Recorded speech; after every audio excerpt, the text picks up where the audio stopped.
जैसा कि आप सोशल मीडिया में देख पा रहे होंगे कि तेलंगाना में जंगलों को लेकर काफ़ी विवाद चल रहा है, क्योंकि वहाँ की सरकार जो कि सीएम रेवंत रेड्डी जी है, उन्होंने यहाँ पर एक ज़बरदस्त फैसला ले लिया है, वो भी जंगलों की कटाई की। तो ऐसे में विरोध होना तय है।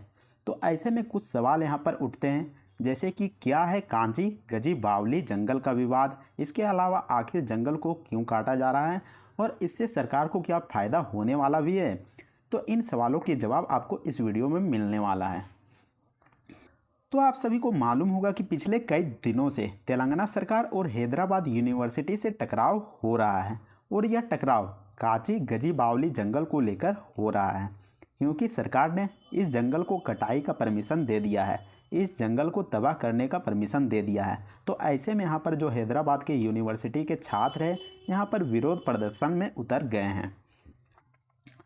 तो तस्वीर में देख सकते हैं, यही भाई साहब है रेवंत रेड्डी जी, जो तेलंगाना का सीएम है, और इन्होंने फैसला ले लिया है कि 400 एकड़ ज़मीन पर पेड़ों की कटाई की जाएगी और उस स्थान पर बड़े बड़े बिल्डिंगों का निर्माण किया जाएगा, जिससे कि इसका विकास होगा, यानी कि बिल्डिंगों का विकास होगा और देश का विकास होगा। क्या इससे विकास होगा? आपको क्या लगता है? इससे तो मुझको लगता है कि जंगलों में जो मौजूद जीव जंतुएँ हैं, उनको यहाँ पर विनाश कर दिया जाएगा, उनको नष्ट कर दिया जाएगा, उनको बेघर कर दिया जाएगा। तो ऐसे में यहाँ पर जो फैसला लिया गया है, मेरे अनुसार तो ये बिल्कुल ही गलत है। लेकिन इस फैसले को लेकर, यानी कि जंगलों की कटाई का जो फैसला लिया गया है, इस फैसले को लेकर इस जंगल के पास स्थित एक हैदराबाद यूनिवर्सिटी है, जो कि वहाँ के छात्र इसका सख्त विरोध कर रहे हैं। तो तस्वीर में देख सकते हैं कि यहाँ पर स्टूडेंट्स के द्वारा इसका विरोध किया जा रहा है, लेकिन यहाँ पर सरकार तो परमिशन दे दिया है वृक्षों की कटाई की, जंगलों की कटाई की।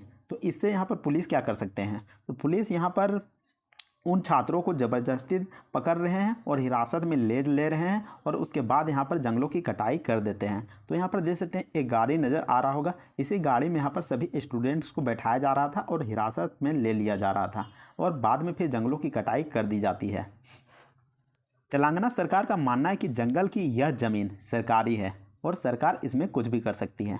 माना कि यह ज़मीन सरकारी है, यह ज़मीन सरकारी है, लेकिन फिर भी सरकार कैसे भी कुछ कर सकती है। यहाँ पर लाखों जीव जंतुओं मौजूद हैं और उनको बेघर कर देगा, और इससे पर्यावरण का भी क्षति होगा। तो ऐसे में यहाँ पर सरकार को देख के फैसला लेना चाहिए। लेकिन हैदराबाद विश्वविद्यालय के छात्रों का कहना है कि यह एक जंगल है और इसमें अलग अलग प्रजाति के जीव और पेड़ पौधे हैं, और सरकार सिर्फ विकास के नाम पर इन्हें नुकसान पहुंचा रही है। बात तो सही है, यहाँ पर अलग अलग प्रजाति के जीव जंतु और पेड़ पौधे मौजूद हैं, और तेलंगाना सरकार इन जंगलों को नष्ट करके बड़े बड़े बिल्डिंगों का निर्माण करना चाहती है और कहना चाहती है कि हम विकास करेंगे। तो यहाँ पर बिल्कुल सरासर यहाँ पर गलत है, क्योंकि यहाँ पर जो जीव जंतु हैं, अगर मान लीजिए कि यहाँ पर पेड़ ही नहीं रहेंगे, पेड़ पौधे ही नहीं रहेंगे, तो यहाँ पर एनिमल कहाँ से आएंगे? एनिमल कहाँ रहेंगे? वो कहाँ रहने जाएंगे? तो यहाँ पर कह सकते हैं कि अगर आप पेड़ यहाँ पर बचाते हैं, तभी यहाँ पर जीव जंतुओं को बचा सकते हैं। अब बात कर लेते हैं कि क्या जंगल की कटाई से वातावरण में भी प्रभाव पड़ेगा।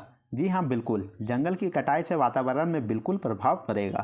पहला नंबर में तो जीव जंतु बेघर हो जाएंगे, यानी कि मान लीजिए जंगल को काट देंगे तो वहाँ पर जितने भी जीव जंतु मौजूद है वो कहाँ जाएंगे? उनका तो बेघर होना तय है।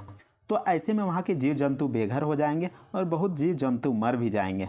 इसके अलावा ऑक्सीजन में भी कमी आएगा। जी हाँ, वृक्षों की कटाई से ऑक्सीजन में ज़रूर कमी आएगा।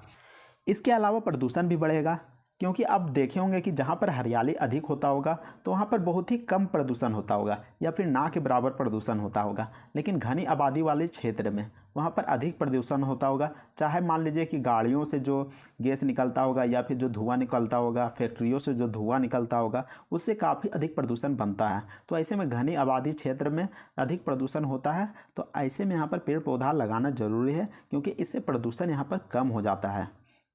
इसके अलावा लोग और अधिक बीमारी से ग्रसित होंगे। अभी देख रहे होंगे कि हमारे दुनिया में कितना बीमारी फैल रहा है, सभी लोगों को कुछ ना कुछ बीमारी है। तो ऐसे में मान लीजिए पेड़ ही नहीं रहेगा तो हमें शुद्ध यहाँ पर वातावरण कैसे मिलेगा, और लोग यहाँ पर और भी जल्दी बीमार हो जाएंगे। तो ऐसे में पेड़ों को लगाना बहुत ही ज़्यादा ज़रूरी है। इसके अलावा जंगल बाढ़ और सूखा जैसे परिस्थितियों से भी हमें बचाता है। मान लीजिए कि अगर जंगल नहीं होगा तो बाढ़ आ सकता है या फिर सूखा भी पड़ सकता है। और आपने ज़रूर ध्यान दिया होगा कि वृक्षों की कटाई से लगातार गर्मी बढ़ती जा रही है।